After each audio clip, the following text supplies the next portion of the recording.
नमस्कार दोस्तों, कलयुग के चमत्कार संतों की वाणी में आप सबका स्वागत है। दोस्तों, अभी तक हमने पिछली वीडियो में श्रीमद् भागवत महापुराण प्रथम स्कंद के 1 से लेकर 7 अध्याय तक सुना। आज हम शुरू करने जा रहे हैं 8वां अध्याय, जिसमें आता है कि गर्भ में परीक्षित की रक्षा, कुंती के द्वारा भगवान की स्तुति और युधिष्ठिर का शोक। सूत जी कहते हैं कि इसके बाद पांडव श्री कृष्ण के साथ जलांजलि के इच्छुक मरे हुए स्वजनों का तर्पण करने के लिए स्त्रियों को आगे करके गंगा तट पर गए। वहां उन सब ने मृत बंधुओं को जलदान दिया और उनके गुणों का स्मरण करके बहुत विलाप किया। तदंतर भगवान के चरण कमलों की धूलि से पवित्र गंगा जल में पुनः स्नान किया। वहां अपने भाइयों के साथ कुरुपति, महाराज युधिष्ठिर, धृतराष्ट्र, पुत्र शोक से व्याकुल गांधारी, कुंती और द्रौपदी सब बैठकर मरे हुए स्वजनों के लिए शोक करने लगे। भगवान श्री कृष्ण ने धौम्य आदि मुनियों के साथ उनको सांत्वना दी और समझाया कि संसार के सभी प्राणी काल के अधीन हैं, मौत से किसी को भी बचा नहीं सकते। इस प्रकार भगवान श्री कृष्ण ने अजात शत्रु महाराज युधिष्ठिर को उनका वह राज्य जो धूर्तों ने छल से छीन लिया था वापस दिलाया और द्रौपदी के केशों का स्पर्श करने से जिनकी आयु क्षीण हो गई थी उन दुष्ट राजाओं का वध कराया। साथ ही युधिष्ठिर के द्वारा उत्तम सामग्रियों से तथा पुरोहितों से 3 अश्वमेध यज्ञ करवाए। इस प्रकार युधिष्ठिर के पवित्र जश को 100 यज्ञ करने वाले इंद्र के जश की तरह सब ओर फैला दिया। इसके बाद भगवान श्री कृष्ण ने वहां से जाने का विचार किया। उन्होंने इसके लिए पांडवों से विदा ली और व्यास आदि ब्राह्मणों का सत्कार किया। उन लोगों ने भी भगवान का बड़ा ही सम्मान किया। तदंतर सात्यकी और उद्धव के साथ द्वारका जाने के लिए वे रथ पर सवार हुए। उसी समय उन्होंने देखा कि उत्तरा भय से विवल होकर सामने से दौड़ी चली आ रही है। उत्तरा ने कहा, देवादि देव जगदीश्वर, आप महायोगी हैं, आप मेरी रक्षा कीजिए, रक्षा कीजिए। आपके अतिरिक्त इस लोक में मुझे अभय देने वाला और कोई नहीं है, क्योंकि यहाँ सभी परस्पर एक दूसरे की मृत्यु के निमित्त बन रहे हैं। प्रभु, आप सर्वशक्तिमान हैं। ये दहकते हुए लोहे का बाण मेरी ओर दौड़ा चला आ रहा है। स्वामीन, ये मुझे भले ही जला डाले, परंतु मेरे गर्भ को नष्ट ना करे, ऐसा कृपा कीजिए। सूत जी कहते हैं, भक्त वत्सल भगवान श्री कृष्ण उसकी बात सुनते ही जान गए कि अश्वत्थामा ने पांडवों के वंश को निर्बीज करने के लिए ब्रह्मास्त्र का प्रयोग किया है। शौनक जी, उसी समय पांडवों ने भी देखा कि जलते हुए 5 बाण हमारी ओर आ रहे हैं, इसलिए उन्होंने भी अपने अपने अस्त्र उठा लिए। सर्वशक्तिमान भगवान श्री कृष्ण ने अपने अनन्य प्रेमियों पर, शरणागत भक्तों पर बहुत बड़ी विपदा आई जानकर अपने निज अस्त्र सुदर्शन चक्कर से उन निज जनों की रक्षा की। योगेश्वर श्री कृष्ण समस्त प्राणियों के हृदय में विराजमान आत्मा हैं। उन्होंने उत्तरा के गर्भ को पांडवों की वंश परंपरा चलाने के लिए अपनी माया के कवच से ढक दिया। शौनक जी, यद्यपि ब्रह्मास्त्र अमोघ है और उसके निवारण का कोई उपाय भी नहीं है, फिर भी भगवान श्री कृष्ण जी के तेज के आगे आकर वह निस्तेज हो गया। ये कोई आश्चर्य की बात नहीं समझनी चाहिए, क्योंकि भगवान तो सर्वाश्चर्यमय हैं। वे ही अपनी निज शक्ति माया से स्वयं अजन्मा होकर भी इस संसार की सृष्टि, रक्षा और संहार करते हैं। जब भगवान श्री कृष्ण जाने लगे तब ब्रह्मास्त्र की ज्वाला से मुक्त अपने पुत्रों के और द्रौपदी के साथ सती कुंती ने भगवान श्री कृष्ण की इस प्रकार स्तुति की। कुंती ने कहा, आप समस्त जीवों के बाहर और भीतर एक रस स्थित हैं, फिर भी इंद्रियों और वृत्तियों से देखे नहीं जा सकते, क्योंकि आप प्रकृति से परे आदि पुरुष परमेश्वर हैं। मैं आपको नमस्कार करती हूँ और अपनी ही माया के पर्दे से अपने को ढके रहते हैं। मैं अबोध नारी, आप अविनाशी पुरुषोत्तम को भला कैसे जान सकती हूँ। जैसे मूढ़ लोग दूसरा वेश धारण किए हुए नट को प्रत्यक्ष देखकर भी नहीं पहचान सकते, वैसे ही आप दिखते हुए भी नहीं दिखते। आप शुद्ध हृदय वाले विचारशील जीवन मुक्त परमहंसों के हृदय में अपनी प्रेममयी भक्ति का सृजन करने के लिए अवतीर्ण हुए हो, फिर हम अल्प बुद्धि स्त्रियां आपको कैसे पहचान सकती हैं। आप श्री कृष्ण वासुदेव, देवकी नंदन, नंद गोप के लाडले लाल गोविंद को हमारा बारंबार प्रणाम है, जिनकी नाभि से ब्रह्मा का जन्म स्थान कमल प्रकट हुआ है, जो सुंदर कमलों की माला धारण करते हैं, जिनके नेत्र कमल के समान विशाल और कोमल हैं, जिनके चरण कमलों में कमल का चिन्ह है। श्री कृष्ण, ऐसे आपको मेरा बारंबार नमस्कार है। ऋषिकेश, जैसे आपने दुष्ट कंस के द्वारा कैद की हुई और चिरकाल से शोकग्रस्त देवकी की रक्षा की थी, वैसे ही पुत्रों के साथ मेरी भी आपने बार बार विपत्तियों से रक्षा की है। आप ही हमारे स्वामी हैं, आप सर्वशक्तिमान हैं। हे श्री कृष्ण, कहाँ तक गिनाऊं? विष से, लाक्षागृह की भयानक आग से, हिडिंब आदि राक्षसों की दृष्टि से, दुष्टों की धूत सभा से, वनवास की विपत्तियों से और अनेक बार के युद्धों में अनेक महारथियों के शस्त्र अस्त्रों से और अभी अभी इस अश्वत्थामा के ब्रह्मास्त्र से भी आपने ही हमारी रक्षा की है। हे जगत गुरु, हमारे जीवन में सर्वदा पद पद पर विपत्तियां आती रही, क्योंकि विपत्तियों में ही निश्चित रूप से आपके दर्शन हुआ करते हैं और आपके ही दर्शन हो जाने पर फिर जन्म मृत्यु के चक्कर में नहीं आना पड़ता।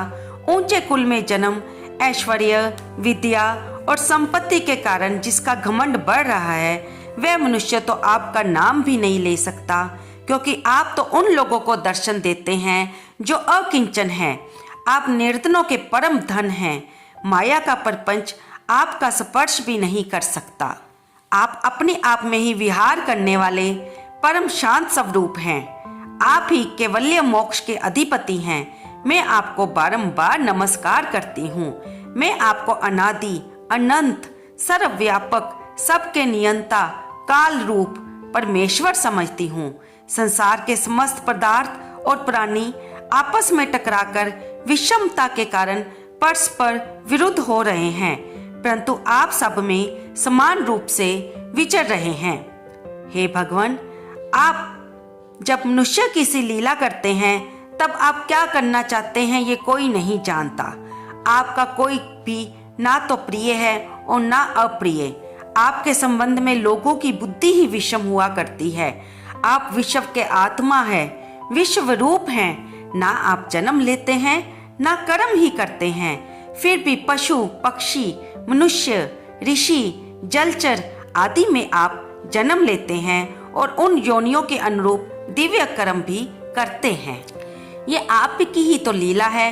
जब बचपन में आपने दूध की मटकी फोड़कर जशोदा मैया को खिजा दिया था और उन्होंने आपको बांधने के लिए हाथ में रस्सी ली थी, तब की आपकी आंखों में से आंसू छलक आए थे, काजल कपोलों पर बह चला था, नेत्र चंचल हो रहे थे और भय की भावना से आपने अपने मुख को नीचे की ओर झुका लिया था। आपकी उस दशा का, लीला छवि का ध्यान करके मैं मोहित हो जाती हूँ। भला जिससे भय भी भय मानता है, उसकी ये दशा। आपने अजन्मा होकर भी जन्म क्यों लिया है, इसका कारण बतलाते हुए कोई कोई महापुरुष यूं कहते हैं कि जैसे मलयाचल की कीर्ति का विस्तार करने के लिए उसमें से चंदन प्रकट होता है, वैसे ही अपने प्रिय भगत पुण्य श्लोक राजा जदु की कीर्ति का विस्तार करने के लिए ही आपने उनके वंश में अवतार ग्रहण किया है।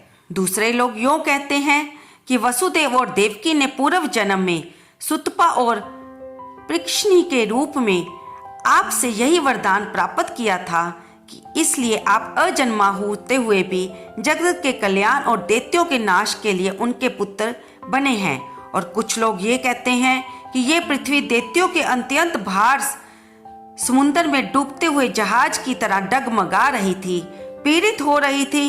तब ब्रह्मा की प्रार्थना से उसका भार उतारने के लिए आप प्रकट हुए। और कोई महापुरुष तो यूं कहते हैं कि जो लोग इस संसार में अज्ञान, कामना और कर्मों के बंधन में जकड़े हुए पीड़ित हो रहे हैं, उन लोगों के लिए श्रवण और स्मरण करने योग्य लीला करने के विचार से ही आपने अवतार ग्रहण किया है। भक्तजन बारंबार आपके चरित्र का श्रवण, गान, कीर्तन एवं स्मरण करके आनंदित होते रहते हैं। वे ही अविलंब आपके उन चरण कमल का दर्शन कर पाते हैं जो जन्म मृत्यु के प्रवाह को सदा के लिए रोक देता है। हे भक्त वांछल कल्पतरु प्रभु, क्या अब आप अपने आश्रित और संबंधी हम लोगों को छोड़कर जाना चाहते हैं? आप जानते हैं कि आपके चरण कमलों के अतिरिक्त हमें और किसी का सहारा नहीं है। पृथ्वी के राजाओं के तो हम यूं ही विरोधी हो गए हैं। जैसे जीव के बिना इंद्रियां शक्तिहीन हो जाती हैं, वैसे ही आपके दर्शन बिना जदुवंशियों के और हमारे पुत्र पांडवों के नाम तथा रूप का अस्तित्व ही क्या रह जाता है। हे गदाधर, आपके विलक्षण चरण चिन्ह से चिन्हित ये कुरुंजांगल देश की भूमि आज जैसी शोभायमान हो रही है, वैसी आपके चले जाने के बाद नहीं रहेगी। आपकी दृष्टि के प्रभाव से ही ये देश पकी हुई फसल तथा लता वृक्षों से समृद्ध हो रहा है। ये वन, पर्वत, नदी और समुद्र भी आपकी दृष्टि से ही वृद्धि को प्राप्त हो रहे हैं। आप विश्व के स्वामी हैं, विश्व की आत्मा हैं और विश्व रूप हैं। यदुवंशियों और पांडवों में मेरी बड़ी ममता हो गई है। आप कृपा करके सज्जनों के साथ जोड़े हुए इस स्नेह की दृढ़ फांसी को काट दीजिए। हे श्री कृष्ण, जैसे गंगा की अखंड धारा समुद्र में गिरती रहती है, वैसे ही मेरी बुद्धि किसी दूसरी ओर से ना जाकर आपसे ही निरंतर प्रेम करती रहे। हे श्री कृष्ण, अर्जुन के प्यारे सखा जदुवंश शिरोमणि, आप पृथ्वी के भार रूप राजवेशधारी दैत्यों को जलाने के लिए अग्नि स्वरूप हैं। आपकी शक्ति अनंत है। हे गोविंद, आपका ये अवतार गऊ, ब्राह्मण और देवताओं का दुख मिटाने के लिए ही है। हे योगेश्वर, चराचर के गुरु भगवान, मैं आपको नमस्कार करती हूँ। सूत जी कहते हैं, इस प्रकार कुंती ने बड़े मधुर शब्दों में भगवान की अधिकांश लीलाओं का वर्णन किया। ये सब सुनकर भगवान श्री कृष्ण अपनी माया से उसे मोहित करते हुए मंद मंद मुस्कुराने लगे। उन्होंने कुंती से कह दिया, अच्छा ठीक है, और रथ के स्थान से वे हस्तिनापुर लौट आए। वहां कुंती और सुभद्रा आदि देवियों से विदा लेकर जब वे जाने लगे, तब राजा युधिष्ठिर ने बड़े प्रेम से उन्हें रोक लिया। राजा युधिष्ठिर को अपने भाई बंधुओं के मारे जाने का बड़ा शौक हो रहा था। भगवान की लीला का मर्म जानने वाले व्यास आदि महर्षियों ने और स्वयं अद्भुत चरित्र करने वाले भगवान श्री कृष्ण ने अनेकों इतिहास कहकर उन्हें समझाने की बहुत चेष्टा की, परंतु उन्हें सांत्वना ना मिली, उनका शौक ना मिटा। शौनक आदि ऋषियों धर्मपुत्र राजा युधिष्ठिर को अपने सज्जनों के वध से बड़ी चिंता हुई। वे अविवेक युक्त चित्त से स्नेह और मोह के वश में होकर कहने लगे, भला मुझ दुरात्मा के हृदय में बदमूल हुए इस अज्ञान को तो देखो। मैंने सियार कुत्तों के आहार इस अनात्मा शरीर के लिए अनेक अक्षोहिणी सेना का नाश कर डाला। मैंने बालक, ब्राह्मण, संबंधी, मित्र, चाचा, ताऊ, भाई बंधु और गुरुजनों से द्रोह किया है। करोड़ों वर्षों से भी नरक से मेरा छुटकारा नहीं हो सकता। यद्यपि शास्त्र का वचन है कि राजा यदि प्रजा का पालन करने के लिए धर्म युद्ध में शत्रुओं को मारे तो उसे पाप नहीं लगता, फिर भी इससे मुझे संतोष नहीं होता। स्त्रियों के पति और भाई बंधुओं को मारने से उसका मेरे द्वारा जो अपराध हुआ है, उसका मैं गृहस्थोचित यज्ञ यज्ञादि को के द्वारा मार्जन करने में समर्थ नहीं हूँ। जैसे कीचड़ से गंदला जल स्वच्छ नहीं किया जा सकता, मदिरा से मदिरा की पवित्रता नहीं मिटाई जा सकती, वैसे ही बहुत से हिंसा बहुल यज्ञों के द्वारा एक भी प्राणी की हत्या का प्रायश्चित नहीं किया जा सकता। तो दोस्तों, यहाँ पर हमारा श्रीमद् भागवत महापुराण के प्रथम स्कंद का अध्याय 8 समाप्त होता है। इससे अगले की वीडियो में हम अध्याय 9 से शुरू करेंगे। आपको ये चर्चा कैसी लग रही है, कृपया कमेंट बॉक्स में जय श्री कृष्ण भगवान लिखना बिल्कुल ना भूलें। धन्यवाद दोस्तों।